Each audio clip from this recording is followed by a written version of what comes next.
Test, test, 1, 2, 1, 2. Ooh! I think it's funny that I'm choosing this theme song music because it's called Drunk. Hi guys, it's Zane Avaton, aka Zanology. So I feel like I'm supposed to talk, share my thoughts and everything. But then I started listening to other people reading books on YouTube, and I really like it. And I started thinking, and I want to read some of my books out loud that I like. And I noticed that I'm practicing today just a little bit, and I'm making commentary, and obviously I'm not good at it. I'm not trained at all. I'm just talking into my phone also. So, please don't judge the way the mic sounds or whatever. I mean, I'm just playing with this. But I'm doing this right now on the fly as an introduction to what I'm going to launch, which is literally sharing with you me trying it out for the first time in my journey of practicing. I'm not going to edit it. I'm not going to make it sound good. I'm just going to do it, and I'm going to listen to myself. And then I'm going to see, I have a lot of different variations in the way I speak. Like I get excited, I calm myself down, I laugh. I don't know anything about doing professional voice tactics or skills, but I think I have a natural talent that's innate that needs to be developed. Am I right? And you can give me advice, but please please don't say anything ugly, because I'm just trying it, okay? So don't scare me off, but, constructive criticism, I'm totally open to it, or, professional advice is great, but please come from the angle that I just feel like I'm supposed to share something, and this is just the very beginning, and probably what's easier is to reading something that's important to me, and The Game of Life and How to Play It is a book I first read in 1998, sitting on the beach, my toes in the sand, and it changed my life forever. And I even remember when I first heard it, I was like, oh my God. When I first read the first chapter, I was like, ew, it's a church book. It's got Bible scriptures and shit. You know what I mean? And I was like, eh. But I was on a business trip. I woke up early because it was 2 hours, Pacific time versus Central. And I'm at the beach with this book and a bottle of water. I'm just going to read it anyway. So I read it. And by the time the book was over, I'd had miraculous things happen, change in my body after doing an affirmation in the book about lack. And I think I might have meditated for the first time in my whole life. And then when I came home, my whole life changed. The casting the burden of lack to the Christ within and moving forward with plenty absolutely 100% occurred. Even though I thought that affirmation was written incorrectly.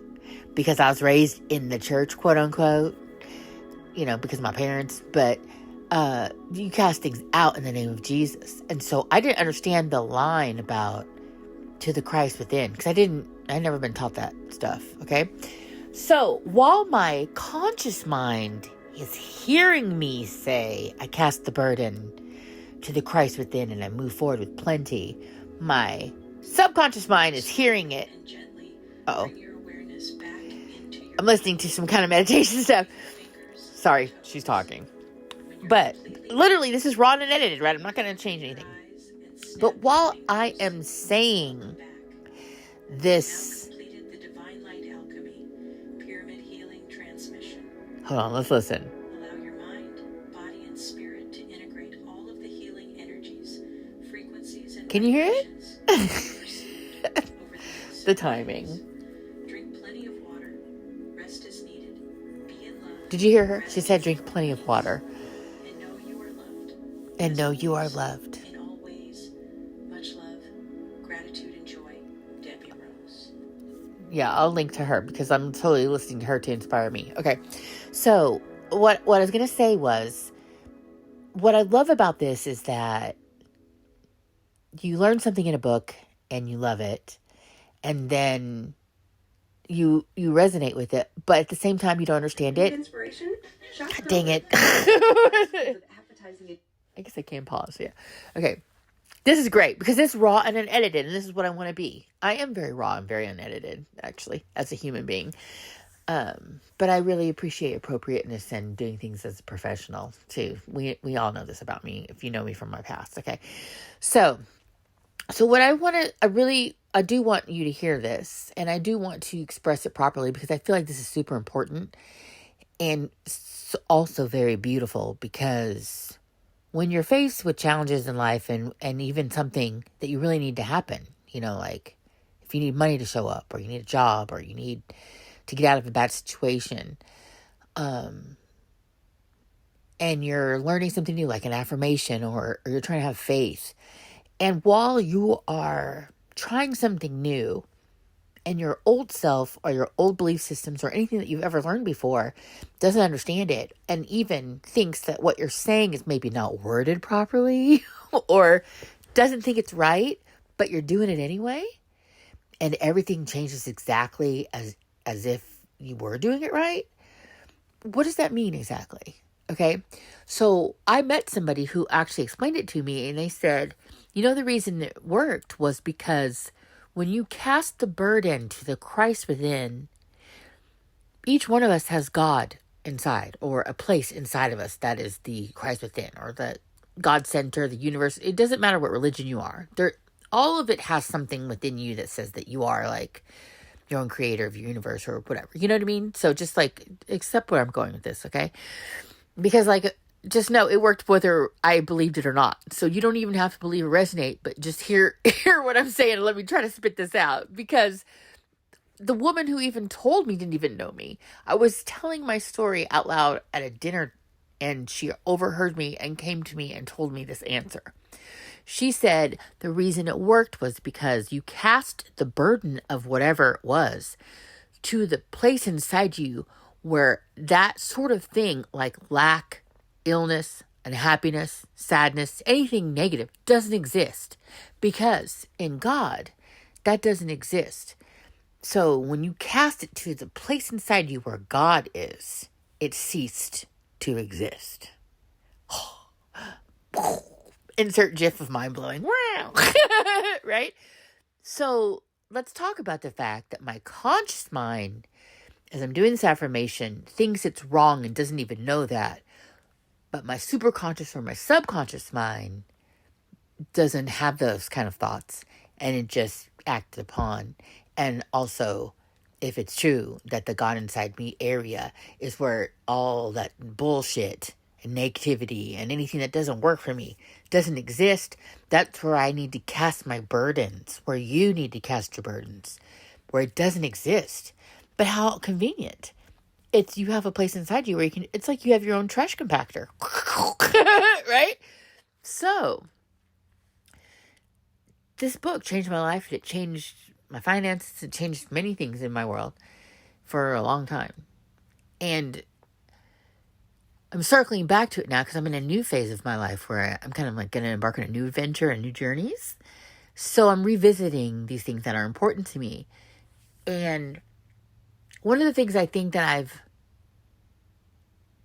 part of this time in my life was also when I was public speaking, and I did do the voice for the company. Like when people joined and got the service, the first voice they heard was me. Hello and welcome, right? I made these little recordings and people would say, oh, you're like a supernova. Like, would compliment me or whatever. So I did it professionally, but not as a professional voiceover person who really knows the industry. I just was pushed out in front and spoke in front of thousands of people, sometimes up to 40,000 people, okay? Or 20,000 people would hear my voice, at a time through these broadcasts and stuff, automated every month, all right? And a series of, 20 user tips to welcome them to the service, okay? One a day. So it's not like I've never done it before, but this is different. That was in the 90s. This is YouTube, and I'm not recording this so I hope millions of people will hear me, but I'm just talking right now, and I'm just not even going to edit this. And then what I love about YouTube is there's people who are so perfect and so pretty and so good looking and skinny and hot, and then there's everybody else. And it's the great equalizer, right? Because we all can find each other and we can find what we need to learn. And right now, I am spending so much time watching YouTube and learning so much from like what houses I want to buy in Italy, or oracle readings and guidance, and learning about seeing stuff. Just, it doesn't even matter what it is, like how to make tacos, like it's all over the place. And I love the people who are just getting out there and sharing. Like, I learned how to send a golf club bag and golf clubs through the mail from someone's YouTube. And from that one video, it has made me so smart about launching my own eBay business and how to mail stuff. One person just sharing what they knew has been so important to the success of something I'm launching right now. And you know what I mean? Plus, I'm going to tell you right now, to totally tangent on that, I had a plumber come to my house who didn't know how to manage my water heater, and I went to YouTube and taught him what to do, and I still had to pay him $300. Okay? So let's talk about it, that it's important to get this stuff out here and not so much worry and finagle trying to get views, but like know that one person can really benefit from you sharing something. Just like when I spoke out loud at that dinner about this book that changed my life, but I don't know why. I just don't think that affirmation was right, but it worked. And some stranger came up and explained it to me, and I am repeating it to you today, that we each have a place inside of us. Okay? And no matter how shitty anything is, or whatever's going bad, that you can cast the burden of it there, to the Christ within, to the God within, to whatever your belief system wants to pigeonhole it as. It doesn't matter. As long as you believe that you have that inside you, that place, that God center, that center, right? And that when you put it there, it's gone. And I put it there and didn't understand it, or didn't even know it was gone. And it still worked. Okay? Now, I also used to joke about my first tweet, which was wasting time, ... my new hobby. And about a year later, almost to the date, I was paid to tweet. I became very successful on Twitter. I became a social media strategist and very respected for what I did. But my first tweet was wasting time, ... my new hobby. And I always used to think about that even the first thing I did in that whole arena didn't matter. Like, I didn't know that I was born to do it, right? So what I love is, if there's something that you enjoy, and I ended up loving tweeting. Like, I remember people asking me, why do you like it? I'm like, I just love the people. There's people there. I love talking to people. I love loving on people. Okay, I love learning from people. I love loving on people. I like saying, your hair's cute. Your kids are cute. I love your new motorcycle. Oh, the house is great. Hey, you guys, I need a computer. Can anybody help me? Like, just reaching out and also paying attention to people. I loved it. So here I am, trying to figure out, because Twitter, you can't find people on Twitter anymore. You can't find people anymore anywhere. But I feel like I'm finding people on YouTube, at least for myself, that I enjoy. I never even leave comments, or hardly at all. But I love the people that I watch daily. I have 3 Nintendo Switches that are constantly on YouTube. One of them's usually playing a game. 2 of them are usually playing videos at the same time. One usually with music like you heard in the background earlier, and one where I'm learning something. Okay? So this is a long introduction, and I don't know if I will have it directly go into something. I think I'll have it directly go into me making one goof off right away and stopping, and then I'll do an official chapter 1, which also is raw and unedited, in the next video, which I can link, because I think it's just too long, and they're 2 totally different things. Because the other chapter, I actually read it in full. Now, there's like goof-offs and mistakes in the middle. But what I think is great is, let's talk about where I end up in a year or so. I have a feeling I'll probably read you the books and make some comments. and then not just be a straight reader, because I'm too goofy to be like a real person who reads books out loud. So let's just say that's my forecast, okay? You tell me what you think. I love you. I mean it. Bye.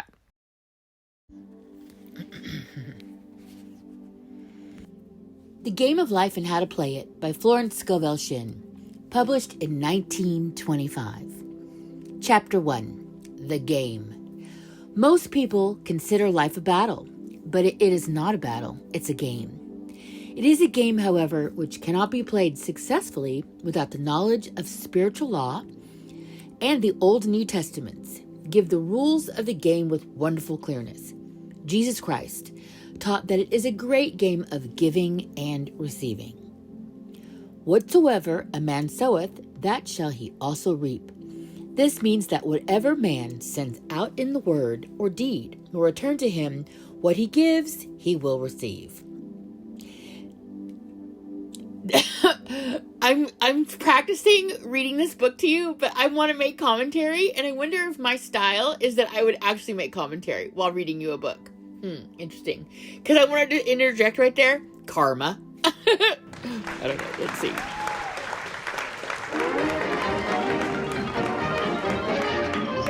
That's all, folks. Okay, here's what chapter 1 is going to look like.